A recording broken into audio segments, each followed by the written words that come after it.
So when it comes to being cheated on, or being the one who cheated, there is so many deeper things at a subconscious level that is actually happening that could be related to the relationship itself. I'm sure it is, but it really goes deeper into your early childhood wounding. Now, my name is Samantha. For those of you who don't know, those of you who are new here, welcome. And I'm a relationship mentor. Now, I love helping people restore their faith and love again, and restoring their faith and love in themselves as well too. I think that's where it all starts. And this is a thing that I see with a lot of people that I work with when it comes to being cheated on or being the one who was cheated, the one who is cheating. The main thing is like, well, there's two things. One, they're not fulfilled in the relationship, but that unfulfillment isn't necessarily because of the relationship. It's that unfulfillment within themselves. Their lack of ability to communicate how they're feeling, and instead they justify it and go out and kind of put that energy out into something else that is temporary fulfilling for them. The cheating, that's temporary fulfillment, right? And then it just makes everything worse because it comes back.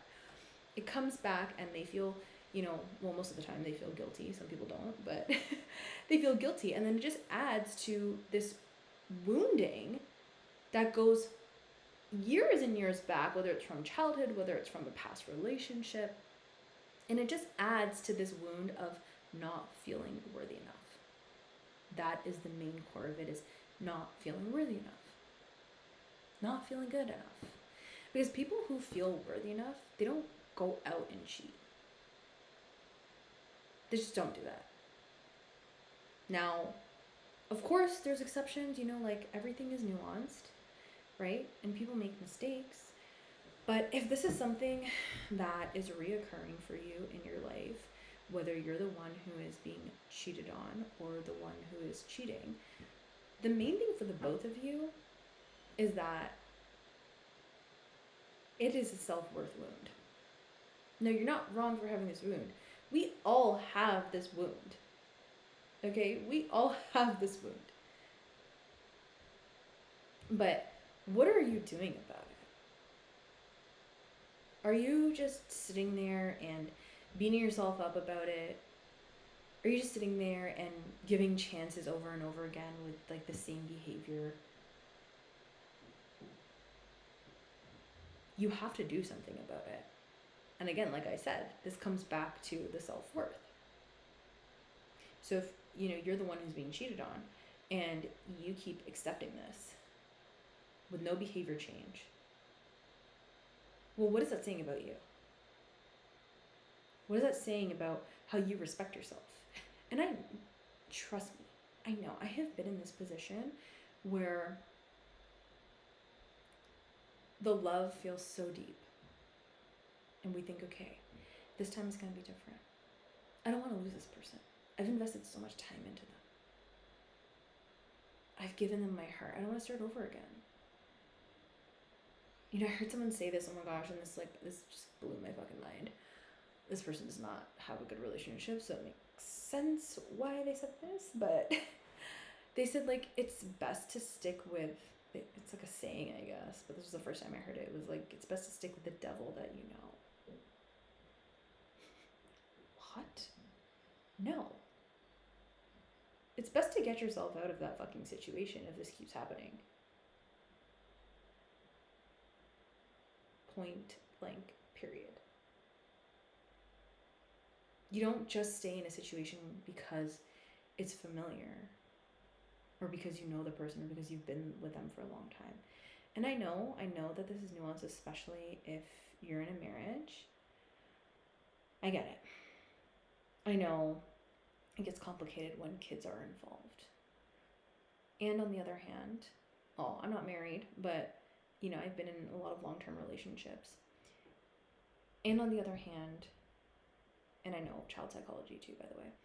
And on the other hand, your kids are gonna feel that whatever's happening between you guys. Kids are so intuitive, so that's just something to look out for. Yeah. So, and if you are the person who is cheating, again, like, why are you continuing to do that? Why are you continuing to do that? Instead of looking at the real core wound of why you're doing it. Are you actually doing it because you want to? Because I know you're probably feeling like shit after. Like, this is perfect prime example of self-sabotaging. If you're not feeling worthy and you're going elsewhere and doing whatever it is that you're doing to get that quick hit of dopamine, that quick validation, instead of figuring out what's happening inside of you and putting that effort that you're taking into lying, sneaking around. You know how much effort it takes to cheat? When you could be putting that effort into fixing your relationship.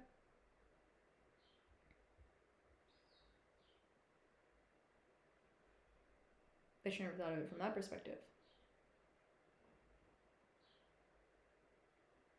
Because not only is it taking so much effort for you to sneak around to do that, but then on top of that, the emotional effort of hiding, of carrying around the guilt.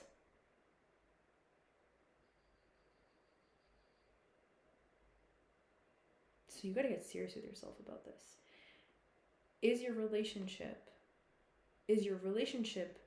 with your partner, your relationship with yourself, worth continuing to sabotage for this quick dopamine that lasts for all of however many seconds, however many minutes, and then has you leaving feeling lower than before?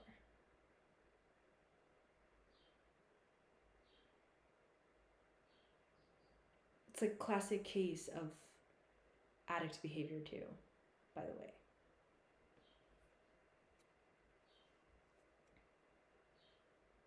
So that's just my take on it. I know when it comes to these things that it's complicated. But at the end of the day, you have choice in this, no matter what side you're on. You have so much choice in this.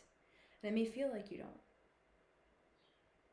But you do. Like, if I have gotten out of a relationship where I was cheated on, you can too.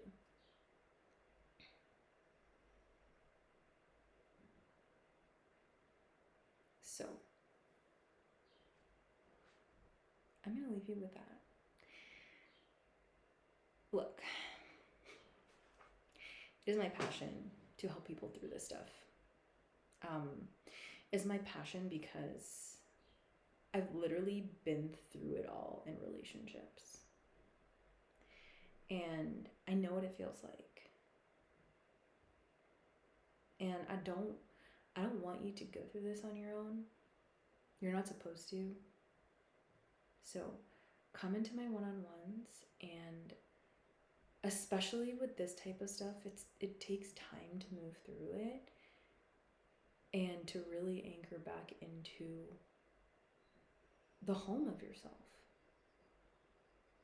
So whether you're the one who's doing the cheating and you're like, you just watch this and you're like, damn, I need help, come and find me. Message me on Instagram. Or if you're the one who was cheated on, also come and find me. Come and find me, and let's move through this. Let's get you back to feeling, not even get you back, like, let's get you to feeling this fucking liberating confidence that you've never felt before. The one where you're like, yo, I'm the fucking prize. Bye, peace, I'm out.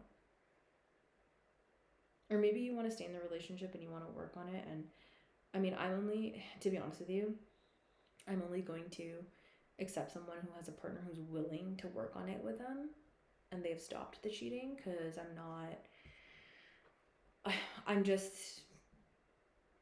that's just not what I'm available for, right? Like if you're gonna stay in that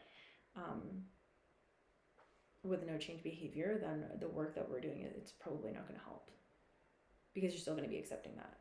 So if you're in a relationship where your partner is doing the work or wants to do the work, then come get me. Or if you're like, yo, I'm done, I'm ready to leave, come get me. Come and get me.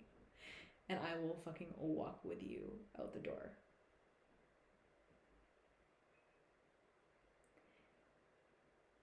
The love life that you want, it's available to you. You have to choose it. If you keep choosing things that are below your worth, you're not going to experience that. You're not going to experience that dream love life that you have. I'm not promising you that things are going to be perfect. Like, obviously not. But like, why is this such an impossible thing for you to not have what you want? Like, fuck that. You get to have what you fucking want. And when you come work with me, you're going to get that. So, I'll see you in my DMs.